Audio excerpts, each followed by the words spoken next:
Georgia Virtue presents the Let Me Tell You Why You're Wrong podcast.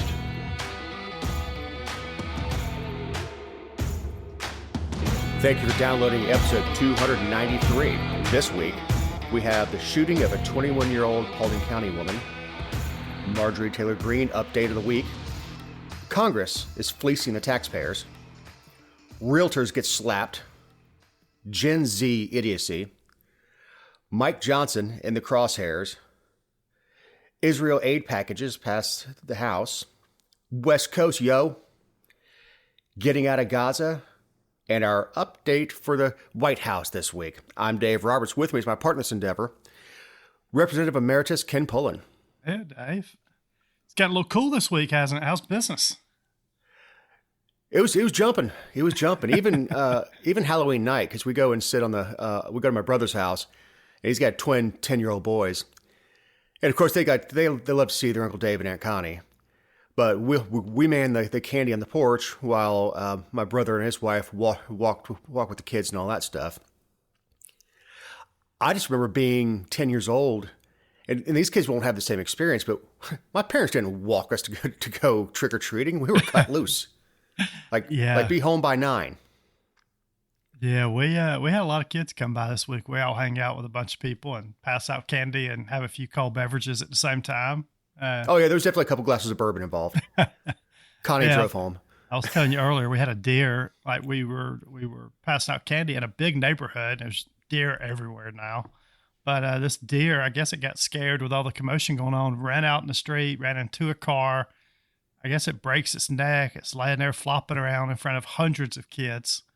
And finally somebody came by and our ambulances were called, fire trucks pulling in, but a passerby had a knife and took care of business. But that was quite a traumatic experience. Nobody had a gun. Well, can you imagine shooting a deer in the middle of the road with about 1,000 kids around?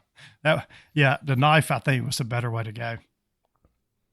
Yeah, probably. Of course, I don't know if a 9mm to the skull would be any faster. No, 22 would work the best. Be a little quieter, but especially mine. I've got a silencer for it. Yeah, and look, it's no secret because it's registered with the ATF. I've got 2 silencers that are registered with the ATF. One's a 30 cal, one's a 22. Very nice. I've always wanted one of those. Just takes a while to get it. Yeah, it does. 9 months. Yep. I think is what it took me. And that 300 blackout with subs in it. I've got one that's an AR and one that is a bolt action. That bolt action Ruger American with the 30 cal Dobbs can on it. I mean, you can hear the impact. You can hear the thud when the round hits the target. Hey, and this week we've got no more Trump update again. So we've been kind of quiet on President Trump the last couple of weeks. I know he's in trial.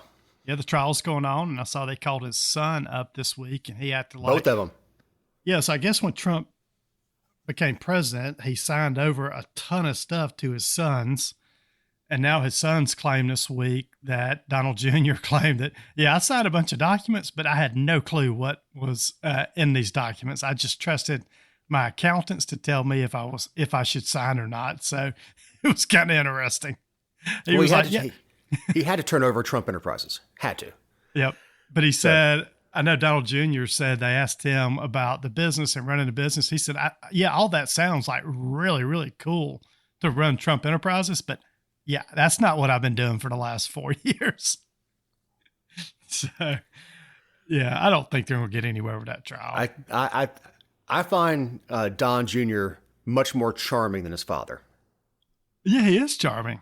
And then Eric's all business. But the way he comes off, the way he's able to relate to people, he doesn't just say things like wrong.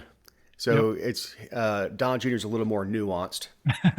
Not that I want another political dynasty that start handing it from father to son. I'm just saying he has a future in politics if he wants it. Yes, I agree. All right, so we have sad news. A Paulding County girl died in shooting. This was down in Valdosta.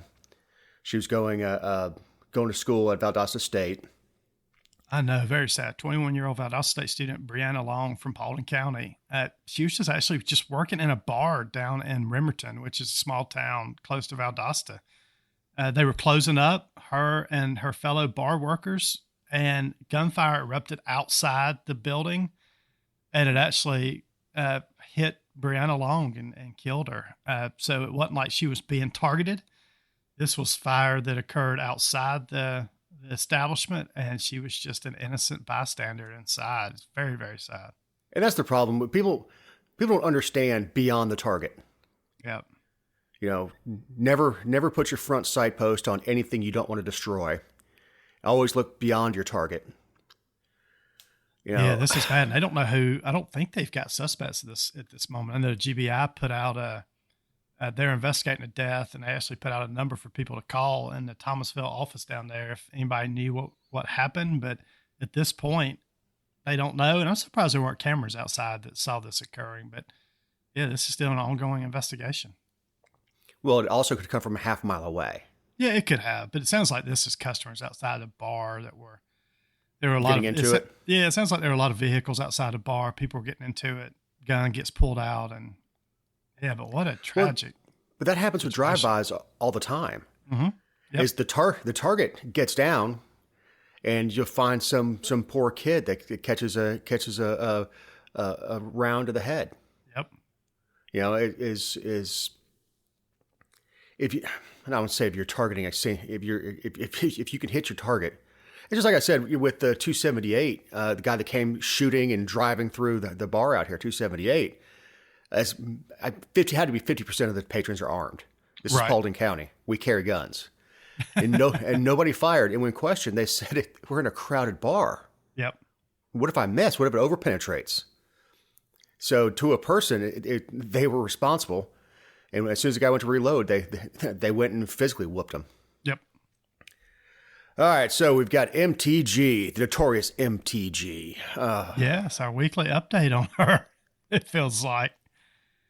Yeah, this was interesting. So she brought forth a censor resolution last week on Rashida Tlaib, which I think Rashida Tlaib, Congress lady, is probably one of the most despicable members of Congress. So no love for Rashida Tlaib. I mean, she's an openly anti-Semite, has been on really a cheerleader for Hamas over the last couple of weeks since this happened.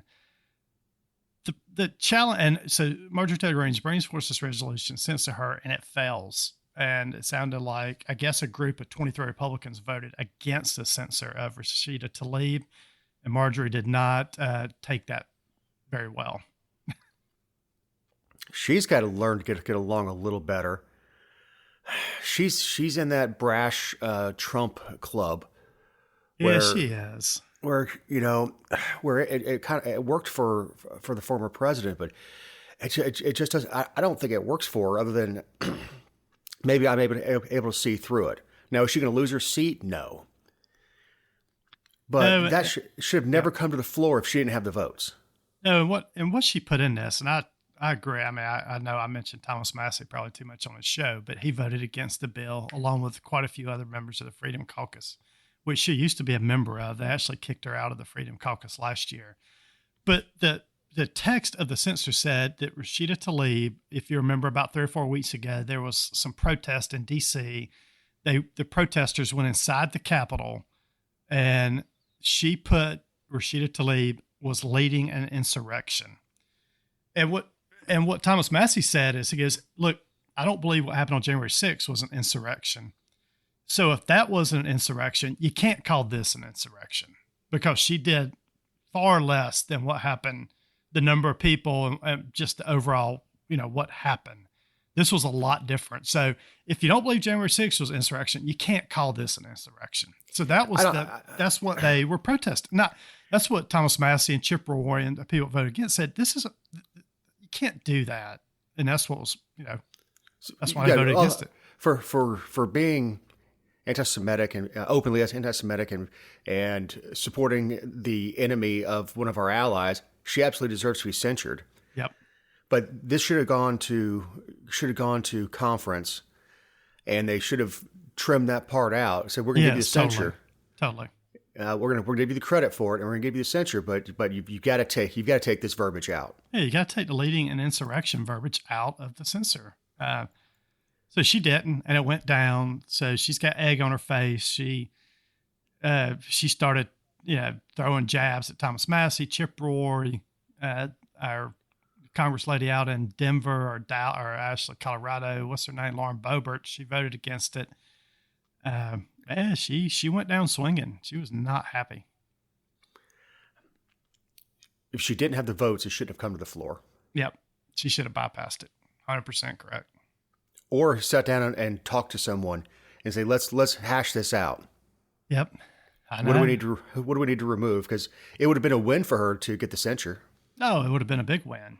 And I saw on her Twitter page that this week she's bringing a bill forward in Congress to protect. She calls it the Protect Children's Innocence Act, which makes it a felony to perform gender affirming care on any minor under 18 years old. Which I like that bill that she's bringing forward. So she does, but you can't win. She's not going to win the support of her fellow congressman by throwing him up under the bus on something that shouldn't have been introduced, and then try to get something like this through. That's going to be her challenge on this stuff. Well, yeah, she's throwing bombs. Yep. And look, Congress is a giant high school. It's very cliquey. Oh, yeah. It's the biggest clique ever. Right. Yeah. Right. I mean, Boebert and Greene were friends and buddies when they were both on the outside. And then they get into a fight on the floor, which essentially is like, in the hallway between classes, getting a fight in front of everybody. Mm-hmm. And now they can't stand each other, and they're going to hold it against each other. I just won't vote for your bill. What? That's not carrying out the work of the people. Yep, I agree. So now, Congress folks can get a stipend for living expenses in D.C.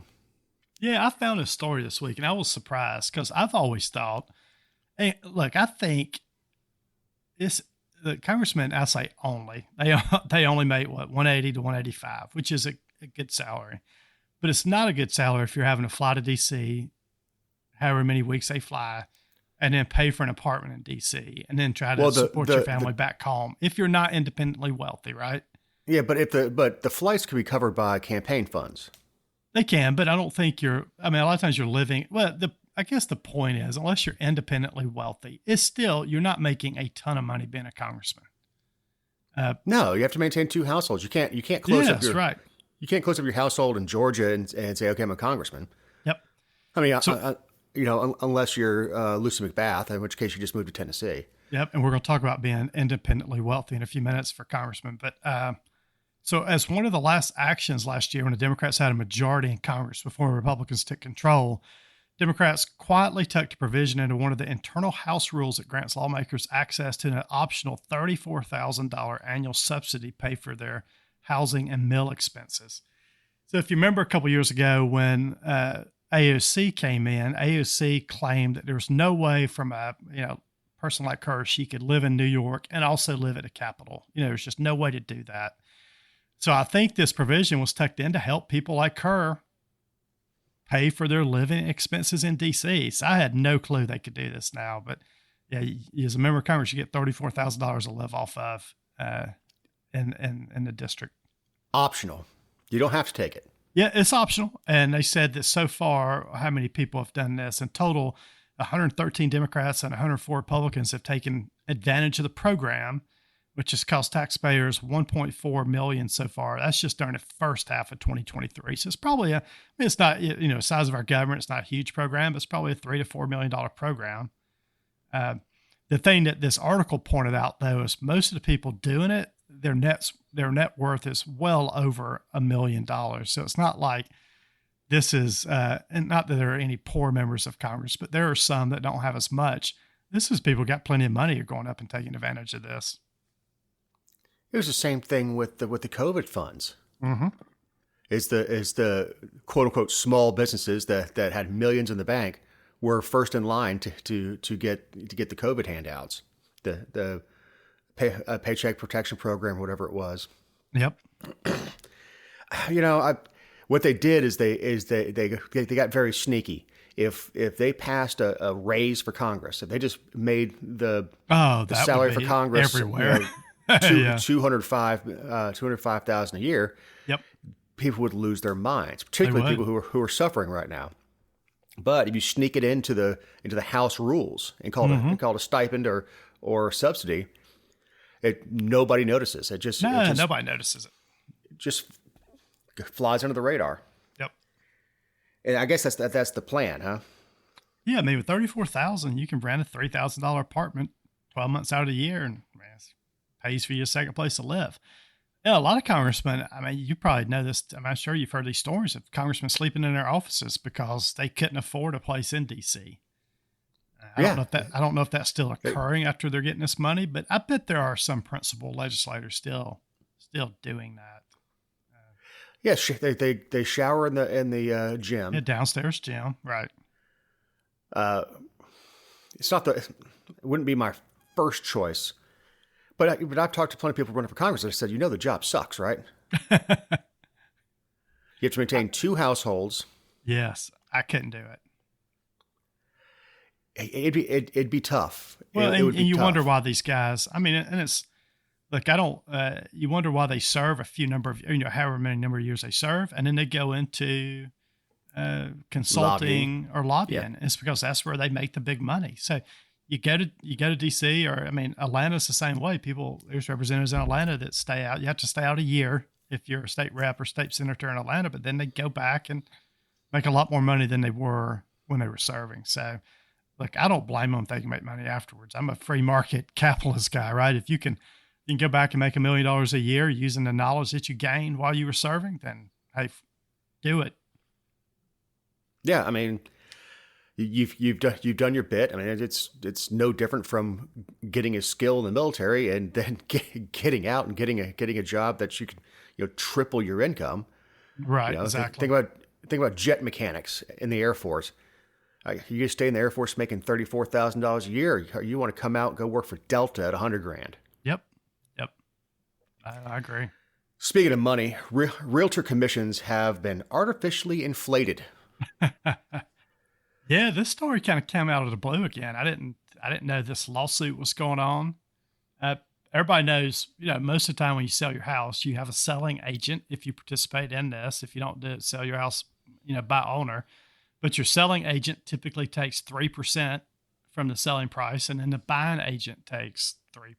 So this week, a federal jury ruled that the National Association of Realtors and several large brokerages conspired together to artificially inflate the commissions paid to real estate agents. This decision, they say, could radically alter the home buying process in the United States. Yeah, if you could get a discount broker, mm-hmm. if you've always been able to negotiate fees depending on the size of the house. Right. If you're selling a $2 million piece of property, you could tell them, I'm not paying 6%. That's Yep. absurd. But if you're selling a $150,000 house, 6% really isn't. Oh, it's painful. Yep. That much. I mean, a lot of real estate stuff is like a Ponzi scheme to me. You got the agent that makes money. You get the person who owns the actual brokerage makes money off of that, and then it gets kicked all the way up the line to whichever the housing brokerage is. Mm-hmm. I don't want to name any of them independently and insinuate that they were involved in this because I have no idea. But it's money gets kicked all the way up the line, and there's not a whole lot of room for I think it's the individual agents that end up with the short end of the stick on it. Yeah, I think, what do they usually get? 1% to 2%. Say their cut's 3%. I think they may get 1%. Right. You got to sell a lot of houses off of 1% to make decent money. That's why I always think real estate jobs are a pretty tough gig unless you're the buying and selling agent on a piece of property, getting the full 6%. But, to go into this verdict just a little bit more, it said under the verdict, the sellers would no longer be required to pay their buyers' agents. And agents would be free to set their own commission rates, which could be slashed in half or less. For example, a home seller with $1 million home can now pay as much as $60,000 in today's world, which is $30,000 to the agent, $30,000 to the buyer's agent. So it's basically saying if I sell my home, I'm not required to pay the buyer agent any longer. Yeah. Well, who does? I assume the buyers do. I guess the buyers are going to have to pay out of their own pocket. Yeah, I assume that's what's going to happen here. What they're going to? It is radically going to change things. Essentially, that money is going to be going on their mortgage. Yes, or the buyer's agents are going to cut down their commission to 1% maybe or 2%. I mean, they're not going to be able to require 3% anymore. There's just no way a buying agent's going to get 3%. Yeah, I mean, I've heard of some brokerages, and I think it's Duffy around Atlanta that was doing 0.5%, but the fees were front loaded. So essentially, you paid to list your house, and then at the end, you could pay. I think it was 0.5% or something like that. Yep, I've heard some of those where you pay a certain percentage up front or some kind of listing fee up front. Yep, I've heard that. Yes, this is going to definitely change the real estate market a lot. The guy that was actually the CEO of the National Association of Realtors stepped down also this week. So his name was Bob Goldberg. I guess he saw this as one of those things that, like, I just can't keep doing this at this point, or it looked bad on his agency, so he stepped down. So they're looking for a new CEO. If you know anybody, I'd say that tongue in cheek. Yeah, I mean, and the damages in this case were $1.8 billion too. So this is, I don't know who's getting paid as part of this, but they're having to pay $1.5 or almost $2 billion as part of this settlement. Yeah, and Redfin pulled out from NAR, National Association of Realtors. When one of the biggest search engines for real estate, besides we're not going to. There were also some sexual harassment things that went on up the upper levels of NAR. Right. They've had a rough 12 months. Yep, they have. And I'm going to say that you're going to see more and more agencies pulling out and just say, look, we don't want to play this game anymore. You don't do anything for us. If when they were fixing prices, you're doing something for me. But now if you've got to compete in a new discount world, especially as quick as inflation's going with houses. Yeah, I think you're going to see a lot of stuff come out of this. You'll see a lot more discount brokerages come out of this, a lot more technology, a lot more AI stuff around selling houses. This is going to open the floodgates up to probably a lot of innovation in the real estate space, where it's not just going to be your typical, I got to pay 3%. I think there's going to be some creative things that come out of this now. Well, and the market has gotten so much more competitive. Yep. Right through COVID, people were fixing up their houses, selling, moving. I mean, interest rates were 2%, 3%. I mean, and people were paying crazy, stupid money for houses. Right. And now the inventory is so low because nobody wants to get rid of their 3% mortgage to go get one at 9%.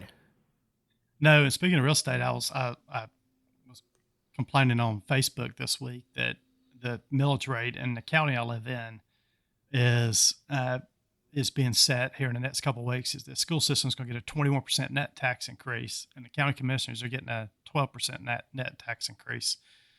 But the value, the real property value of homes in the county I live in is gone from right around 550, million 5 years ago, and it's more than doubled in 5 years. So where the county commission and the school board is struggling, I'm not saying they're struggling, they've got a lot of money, right? But the school system's having to keep their millage rate at 14 mills, because if you lower it down below 14 mills, you don't get your state grant. So in state law, it's got to be 14 or above to get the equalization funds from the state. So even with the school board taking it down to 14 so they can still get equalization grants, the net tax increase is going to be 21%. And what a huge, 21%. That's one of the reasons I've been stumping against the East Blast, or continuing the East Blast out here. Oh yeah, all of them. Well, we have to pay our bonds. Well, pay them. The bond rate didn't go up. It's not, most of those municipal bonds are not variable. Right. Whatever you borrowed at is what it is. And yes, you have to pay your bonds, but you also got an inherent increase in tax just by because of property values. Yeah. Yeah, just by going by and saying, "Oh, your house is worth double what it was 5 years ago." What? Yep. Totally. It's the same. It's the same house. I haven't bought, sold, or refinanced. How are you? Nope. Your taxes went up $3,000. Pay me now, please. I know. I hate to come down too hard on them because they are trying to juggle a couple different things, but 20% increases, and this is not just the county I live in. This counties all over the state are getting huge increases in tax increases. I mean, more and more money's coming into school systems, and if you're going to get 21% more in the school system, show me where that's going, right? How's that helping? And I'm not sure anybody can show that.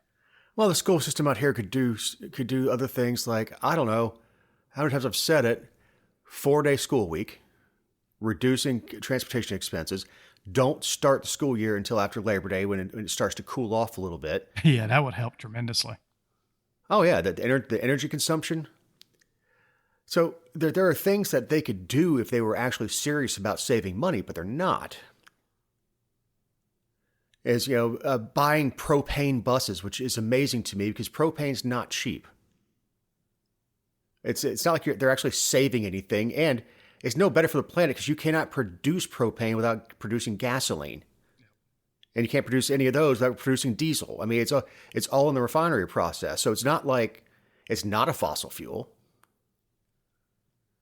So I don't know. All right, speaking of educational problems, this is your headline. Gen Z is really dumb. Yes, this study came out this week. It was conducted by Deloitte, which is a consulting company. They said Gen Zers, who, again, this is people born in the late 1990s to the early 2010s, are more likely to fall for online scams than their millennial or baby boomer counterparts in the United States. So basically these Gen Zers that are always on their phone, they have higher rates of victimization of online phishing attacks and cyberbullying than older generations. And they also have slightly lower rates from romance scams and identity theft than millennials. So while they fall for more online scams around phishing attacks and cyberbullying, they don't fall for many for online dating. No, you want to date IRL, as the kids say. Yep. And they're also more likely to get their social media hacked and their location misused.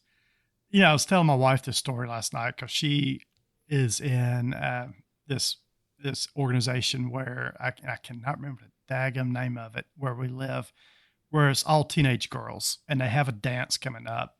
And I know these teenage girls, I'm not sure. Yeah, I guess they are Gen Zers. The girls had to send out mail out envelopes to themselves to invite them to the party. They didn't know how to address an envelope. They didn't know how to put a return address on an envelope. And I guess I shouldn't be surprised because who mails an item nowadays? But are we just not teaching any skills? No. How do people not know how to address an envelope at this point? They don't know how to write a check. No, but they didn't know how to put their address on the front of an envelope. Like they didn't know they had to put the city on it, the state, the zip. Some of them put their address on it and they left out the zip. Some put the wrong zip. She said it was just amazing that a bunch of 18-year-old girls, 16, 17, 18-year-old girls don't know how to send an envelope to themselves. Yeah. And it goes along with this story, right? I mean, God, we're getting dumber. I mean, is that what's going on here? We're just getting dumber and dumber as the time goes on. Like there's no skills. There's no just life skills being taught any longer. Yeah, I don't remember what grade it was, but we certainly learned how to address an envelope. Yeah, I sent out thousands when I was running for office. I mean, I was like, every day I was writing envelopes and addressing them. But I guess I should ask my own kids. I mean, do you know how to send out an envelope to somebody? Like write a letter and properly address a letter and properly address an envelope. But everything's text messages now and emails, right? So there's just not a need to fold a letter and mail it to somebody. You still send, a lot of people still send Christmas cards, birthday cards. Yeah, but you can get all that stuff printed and sent nowadays. Like you can go online and upload your pictures and upload your addresses and they'll send it for you. But yeah, I agree. I mean, there wedding invitations are things that you'll have to send out one day. So you've got to know how to address stuff. Well, technology's changed a lot of stuff. You used to wait for mail call in the Army. That was a big day. You got mail call. And, you had to be able to write back is that there was no email. You're talking 1995. I mean, I think email existed, but even later years, texting was like $1 a message or something stupid. Yeah, I remember that. I was in a fantasy football draft, a live draft, and someone said, "So-and-so can't make it. Can you call him?" He goes, "I'm not going to waste my minutes." Like, I said, what minutes? What are you talking about? How's a business owner not have unlimited plan? I know. All right, so liberals attack the speaker, Mike Johnson, because he's normal. Yeah, because he's poor, right? Yeah, this was the craziest headline this week. The Daily Beast, which is a liberal news outlet, published a report headline: "Does the new Speaker of the House, Mike Johnson, have a bank account?" Basically, this new Speaker of the House, he's from Louisiana. He lives paycheck to paycheck, like we were kind of talking about earlier, because it's so expensive to live in D.C. He's not a multimillionaire. And for some reason, they think this is a negative thing. And so after they published this article this week, there's been a lot of pushback down on the Daily Beast reporting on this from normal people like ourselves that say, well, this guy's just living paycheck to paycheck like everybody else in America is. I was sort of shocked that they went after him because he was poor. I mean, or not poor, but middle class, right? Like the guy's middle class, and the liberal media attacked the new Speaker of the House because he's middle class. It's just amazing. They're elitists. Oh, 100%. I can't remember what the lead writer or owner of Daily Beast is. Dana something, I think. But yeah, I mean, all he's missing when he's on TV is an ascot. Mm-hmm. But yeah, they're elitists, and on one hand they applaud AOC because she was just a bartender and got into politics, and she's out there crying she can't afford to live in D.C. And then you have somebody who is doing the same thing but happens to be on the other side of the aisle, and all of a sudden that's a problem. And AOC's net worth has gone up quite substantially since she's been in office. Oh, yes, I'm sure. But this guy was just a normal middle-class guy that's, I'm sure got elected to Congress. I mean, he is a lawyer, so, I'm sure he's not, he's upper middle class, but he's not like a multi-millionaire. And, they don't complain about when Pelosi makes all these stock trades. It makes her millions, or even, I'll be bipartisan here, Tommy Tuberville trades stocks all the time that what it looks like is insider information. But they're attacking a new speaker because of this. This is just crazy. They went this route with their attacks. Well, I don't think Nancy has ever made a bad investment. Never once. Never. She outpaces the Dow. I mean, big time. Oh, yeah. Yeah, there's a Nancy Pelosi stock tracker online where you can go out, because anytime you sell or buy a stock as a congressperson, you have to report that within a certain number of days. So there's an online Nancy Pelosi stock trader that you can follow, and she always beats the market with her trades. Well, I guess you want to start a fund, a mutual fund called the Pelosi Index. Yeah, there's a Pelosi stock. I mean, I follow the Twitter account. It details out. I follow hers. I follow Tommy Tuberville's because he's on some very influential Senate committees. There's a handful of people in Congress that are always buying and selling stocks at the right time. I don't know what to think about Tommy Tuberville. Yeah, he's taking a lot of heat this week with holding up all the military promotions. Yeah, and it's been the last couple of weeks he's been taking slings and arrows on that. Hey, look, he's not necessarily wrong. So we need to separate this out. Yeah, we do. I agree.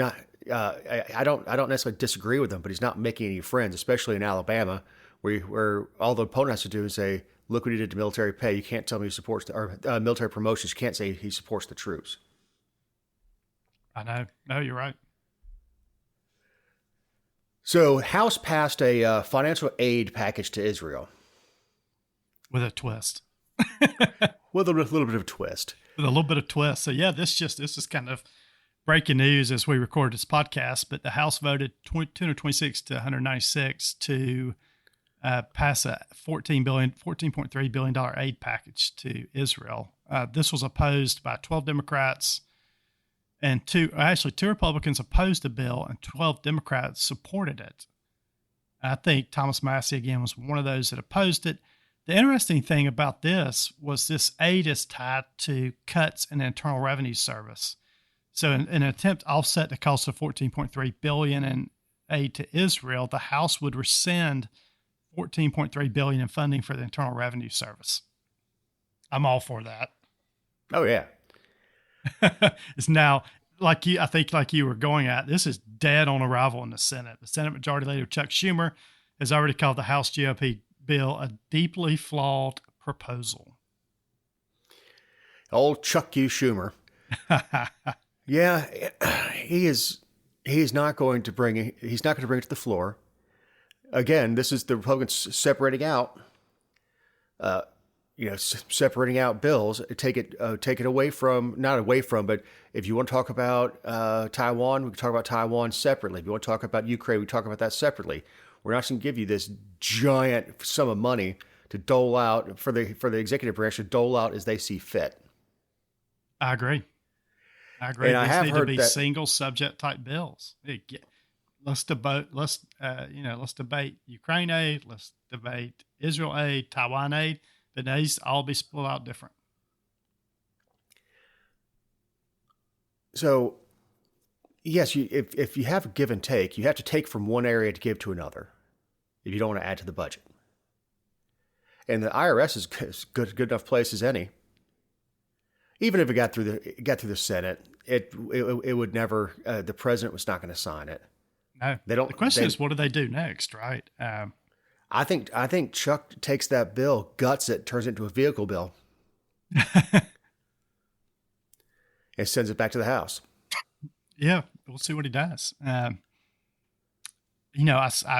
said this earlier, and I don't know if it makes any sense or not, but if we're borrowing money to send on all over the world, I don't know why those countries don't borrow money from us to help to support themselves. And, I do support the aid going to Israel, but the challenge there is, like, we're giving money to them. They're going to blow up the West Bank, and then we're going to pay money to rebuild the West Bank. So as soon as this ends, all we're going to do is pay to rebuild the whole place. So we're giving money to tear it down, and then we're going to give money to build it right back up.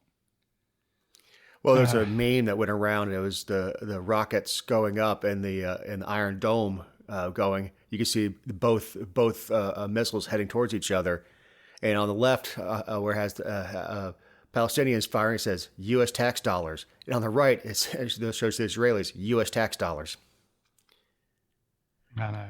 I mean, it's absolutely true. I mean, you send billions to Iran, yep, who hates us.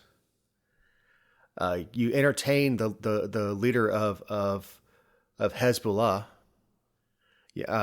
and then you've got Americans running down the street waving Palestinian flags. Like the world's upside down. But yeah, I said it before. I think bonds are the way to go. Is you don't have to pay us back immediately, but you will pay us back. Yep, I agree. And they don't.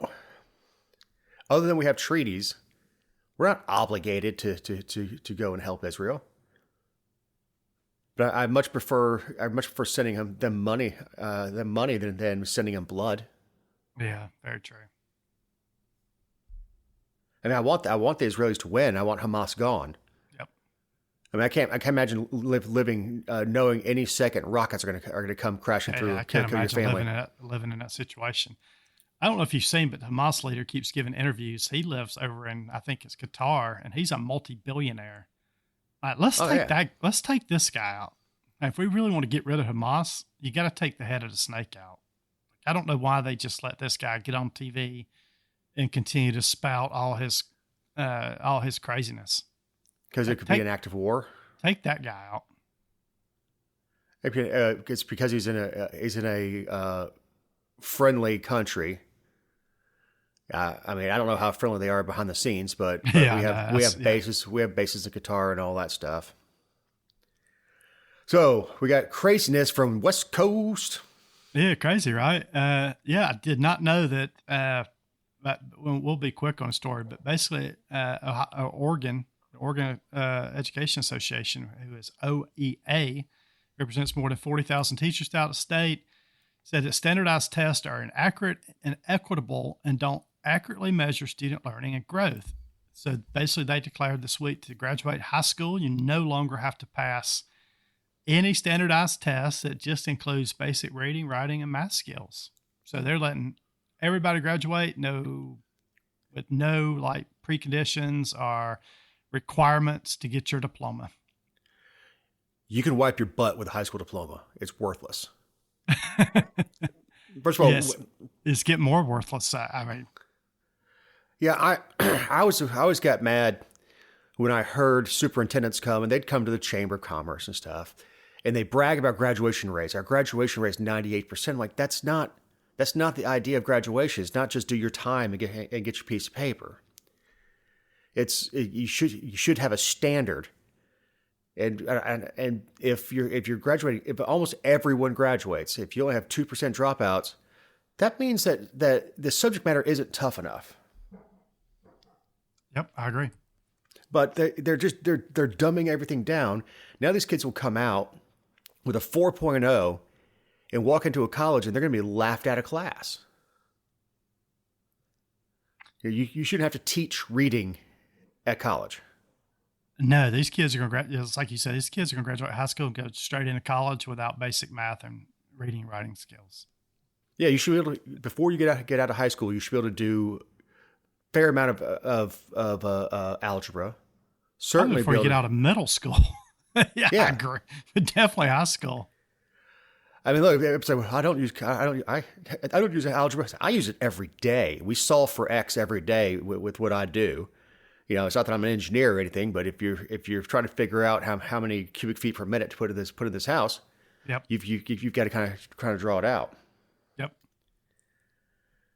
So an American woman is suing the U.S. government for getting her out of Gaza, for not getting her out of Gaza. Yeah, for not getting her out of Gaza. So this lady, she's 81 years old. She's from Daly City, California. She's suing the Secretary of State and the U.S. Defense Department, claiming they are violating the U.S. Constitution by not evacuating Palestinian Americans from Gaza. Yeah. So she's disappointed that the U.S. government. So her relative out in California in the Bay Area said she's disappointed that the U.S. government has left one of their own family members stranded despite her U.S. citizenship. The lady obviously is scared, wants to get home, and has now filed this lawsuit in the district court at San Francisco. What do you think about this? The only reason she has a chance is that it's in San Francisco. Yeah, that was kind of my thought, right, when I saw U.S. District Court in San Francisco. Is there a legal requirement? Now, do we want our citizens back? Absolutely. Oh, 100%, yes. But all the hostages, everybody there that's U.S. citizen. What's our actual obligation? Are we supposed to go start a war to go get a handful of Americans out that probably shouldn't have been in Palestine to begin with? Yeah, and there's a lot being held hostage also. So this lady's not being held hostage. She's just in there in Gaza and can't get out because Egypt has had the border closed for quite a while. You know, they're letting a few people out every day.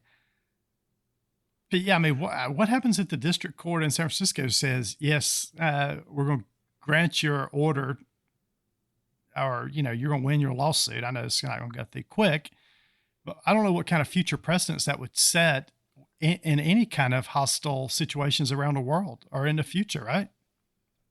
Right. I mean, look, these aren't troops being left on the ground. Right. These are folks that voluntarily went to Palestine. Now, I'm more concerned with hostages that were taken from the Israeli side. Yep. Because they were visiting a friendly country. I mean, look, this is not up to us. This is up to Egypt and honestly Hamas. It is, because they control that border crossing, and that border crossing is a little strip of land. Yep. And in Egypt, it basically said you're not going to flood us. We're going to let you have so many people per day, and as we get them dispersed wherever they need to go, they will take more. Isn't that interesting? These other countries are their immigration, how they control it. like Egypt's doing right now. Like no other country over there is taking in all these people. Like they're just stuck. And then our southern border is just wide ass open. Like, Yep. Hundreds of thousands of people come across the border this year. But Oh, over yeah. there, it's like, yeah, we're not letting anybody in. And that's what, I don't know if you saw the Prime Minister of Poland, there's Prime Minister of Hungary. You know, people are really getting on those countries because they're not taking in people from Middle Eastern nations. They're like, we're not taking people in that are not going to simulate our culture. We're not taking people in that want to kill us. We're not taking people in that commit crimes, and we're just not doing it. We don't care what the U.S. wants us to do. We're not doing it. It's kind of interesting. There's been a lot of pushback lately on that. Yeah, no, look, the United States used to be a melting pot. Yep. And the idea was you added your flavor to the overall society, and now it's more like a salad where you can see all the individual ingredients. We're no longer melded together. It's like you have Mexican Americans, we have Palestinian Americans. Like, look, you need to be if this is where you want to be, and you want to be an American, you should be an American first. Yes, I agree. And other countries are figuring that out now. They're figuring out it's not good to let people in that don't want to assimilate to the culture and the country. And it's just not good for them. And countries are starting to cut back on that. Well, look at the damn French. They honestly brought in a lot of folks from the Middle East as cheap labor. And what's happening is these folks are getting essentially their own neighborhoods within France. And that's where the Charlie Hebdo shooting came from. Right. So, but you have these pockets all around a large part Paris, and then they get upset and go riot. And the French have no defense against it. Yep. I mean, the international French salute is putting both your hands in the air. You are correct. This is a good time to remind you these are our opinions, not those of anyone not on the show or any respective company for which we may work, own, or otherwise associate ourselves with on a regular or irregular basis. Also, you can find other episodes and relevant stories over the GeorgiaVirtue.com. This has been a fun story, your Mule of the Week. It has been a good one, hasn't it? Tell us about it. So, old boy walks off of a medium security prison where he was using what's called a road grader? Yeah, like a road scraper. You know, one of the big, if you live in a county, you've got these big, huge scrapers that come down to dirt roads and scrape the roads. And so he was on a road scraping detail in southwest Bartow County, which is down in South Georgia, and just drove his Caterpillar right off the detail, left. I mean, we're not talking about a mastermind here. You know, we had the story of the guy who escaped by shimmying up a wall. Yes. But they handed this guy the keys. Man, and the equipment was found 116 miles away. Yeah, and you see these work details out a lot. This is prisoners that are on. They're not hardened criminals or convicts, right? These are people who are typically getting out pretty soon. People like doing this. I've talked to people. I used to work at a golf course, and we had prison labor on the golf course. They love coming out to the golf course. I mean, they'd be out there in the middle of the summer, weed eating, and I'm like, God, that sucks. And I'd ask them, they say, no, we love this. So this guy was supposed to get out of jail in December.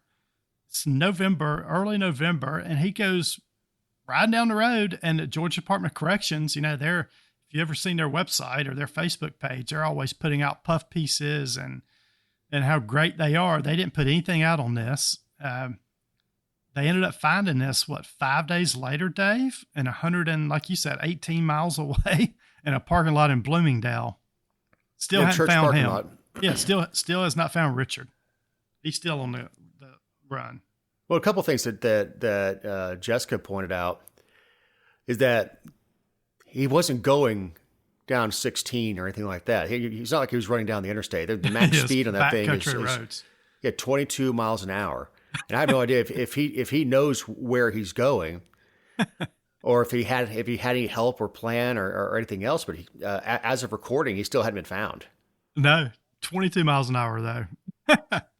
Wide open. And look, he wasn't by himself either. So you never see just one prisoner out working. So he had a whole detail with him. I guess the guard, I mean, this was around 12:30 when he drove off. Maybe the guard went to McDonald's and got something to eat, but yeah, he just drove off. I wonder what other prisoners did when he drove off. Were they like, "Hey dude, like, what the hell? You're leaving us out here." Well, most of them, because they are trusted on work details. Right. They're like, no, no. Like I said, these aren't lifers, except this guy will never see will be a long time before he sees the outside of a prison again, because he's not going to be on outside detail anymore. Yeah, he was just serving a sentence for possessing a firearm by a convicted felon. And he was, again, I think Georgia Virtue reported that he was due out in December. So dude had less than a month and a half to go. Maybe he found out that some boy was messing with his girl that he was about to get out and hook up with. So there's a woman involved in this situation somewhere. Or he doesn't want out. Or he doesn't want out. Yeah, this could be one of those situations. Because they'll take him back and they'll rearrest him and arraign him for grand theft. That's right. Yeah, I mean I don't know if you call it. I guess it's sort of an automobile, but hit him with grand theft. They're going to hit him with escape. Yeah, and he may pick up another 10 years. So that may be that he doesn't want out of the institution. Yep. But this is not the first time we've seen guys that are short time before getting out that will run off. There's guys that go I can't remember what exactly the story was, but he escaped from a transition center. Like, dude, you were out. Mm-hmm. Like, you were out. You were done. Yep. So we have a couple Whitehouse updates. Biden Friday went to Lewiston, Maine, because I think those people have been through enough. But he's going to go out. He's going out to visit families and those who were injured, and the first responders and nurses and doctors and all that stuff. Yeah, but I mean, the main point of this visit is to rail against assault rifles and to say we need more red flag laws. We need to ban assault rifles, high capacity magazines. Yeah, he's going up there, but he could care less about the people. Like, if he cared about the people, he'd be, I don't know if you saw this, but this summer there were about 18 people killed in Dadeville, Alabama. I don't think, and it was like gang on gang, black crime. I don't think he went to Dadeville. The same weekend that all this stuff happened, I don't know if you saw the numbers in Chicago with the number of people that were killed in Chicago, mass shootings all over Atlanta. He only cares about this stuff when it fits his narrative and agenda. And that's the only reason he's going up there. He's running for re-election. This is on his platform. He knows damn well he can't get any sort of firearms bill through Congress right now. Nope. They don't have the votes in the House. They does not have the votes in the Senate. All he can attempt to do is executive order, and at a certain point, that becomes illegal. Yep. And look, if they had the House and the Senate, I don't think they could get this through. No, because you have Joe Manchin out there. Yeah, I don't think they could get it from West through. Virginia, who may be a Democrat, but he sure as hell is not voting in an anti-gun bill. Christian Sinema. Yeah. Same thing. She's from Arizona, and that's. Oh, and I think you've got a lot of Rust Belt type Democrats too, or Democrats that are in, they won 50, 52, 51%, and know something like this would quickly get them out of office. So no, he doesn't have the votes. He's just pandering to his base, which is the same thing he's doing in the next story we're going to talk about. Well, this is what he does. Biden announces plan to combat Islamophobia. Yeah. So after all the anti-Semitic stuff we've seen over the past week, right? Israel getting terrorist attacks against Israel. We've got all these dumbass kids protesting around college campuses, taking a side of Hamas and, terror organization. He comes out this week and announces a plan to combat Islamophobia. And him and Kamala made a big deal about this week. They said there's no place for hate there's no place for hate in America against anyone, period. And that's what White House Press Secretary Greene, Jean-Pierre, said this week. I mean, is he like, what kind of tone deaf is this dude? All right. Just So by supporting Israel, yeah. he ticked off a lot of people who are pro-Palestinian. Yeah, he ticked off his hard left base. Right. So by doing this, I think he's trying to shift it back to no, we don't want anti-Semitism and we don't want Islamophobia. But is there? I mean, have you seen a lot of Islamophobia going on in the U.S.? I haven't seen that. I've seen a lot of. Have I seen anybody's picture up on a poster have it ripped down because they don't like Muslims? No, not at all. This is there's so much Jewish hate going around at the moment. Ben, for him just to come out with this week, I mean, this guy's terrible. I mean, it's like every week he gets even worse, which even puts more emphasis on the Republicans' primary coming up in 4 or 5 months now. But I have no idea what's going to happen with that at this point. But goodness, I mean, this is just it's tone deaf announcement this week out of the White House, and to throw Kamala Harris out there, she is a miserable politician. Nobody likes her. She already fixed the border, so as the border czar, right. she we'll put her in charge of Islamophobia. Yep. Something that has no definition. It's if you put it Islamic phobic, that means you're scared of Muslims, and that's not what it is. Even most Israelis don't dislike Muslims for being Muslim. No, I don't think they do at all. No, they don't like Hamas, and they don't like Hezbollah. Yeah, they don't like people terrorists. firing rockets at them.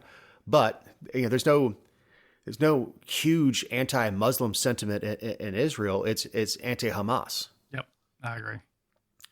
Real quick, Biden releases an executive order on AI. Yeah, because Biden knows so much about artificial intelligence. But yeah, this thing does. So he releases an executive order. It does 3 things. It directs the Department of Labor to drill down on the potential for AI to cause rampant job losses.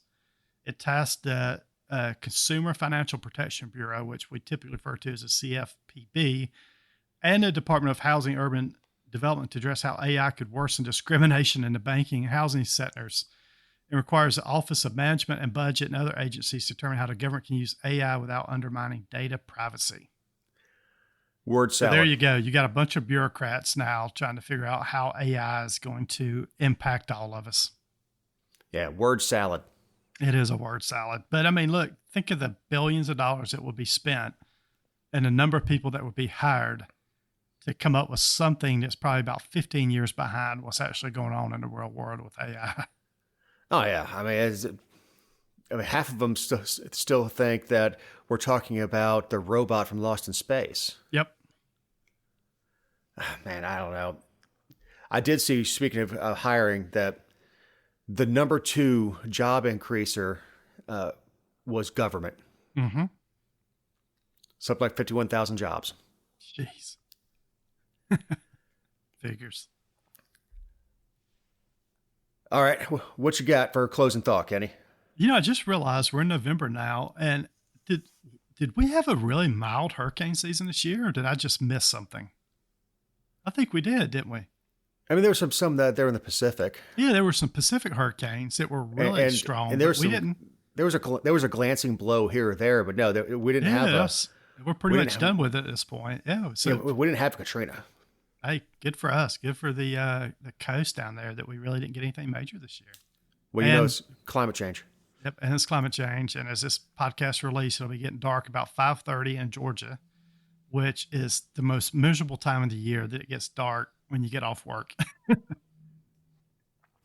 Yeah, I mean it's dark when I get home from work a lot of times anyway. When things are popping, but pitcher Will Smith has now won his 3rd consecutive World Series, playing for 3 different teams in 3 different years. Wow! So where's he going next year? Hopefully back to Atlanta. I mean, I'd rather be lucky than good. I mean, how superstitious baseball people are too. I mean, baseball people have seen this and are reacting to it. Most of the front office folks aren't. I mean, most of them play Moneyball now. But I just thought it's very interesting because he's going to have 3 different World Series rings with 3 different teams on them. That's and pretty cool.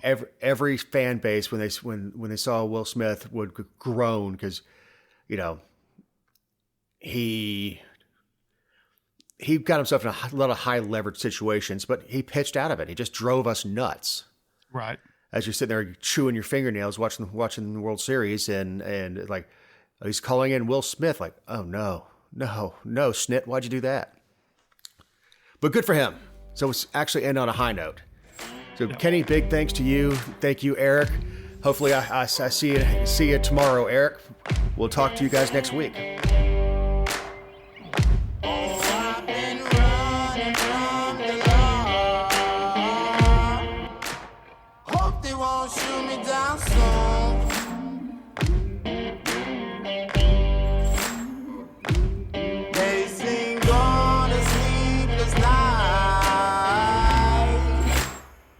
Catch me howling at the moon.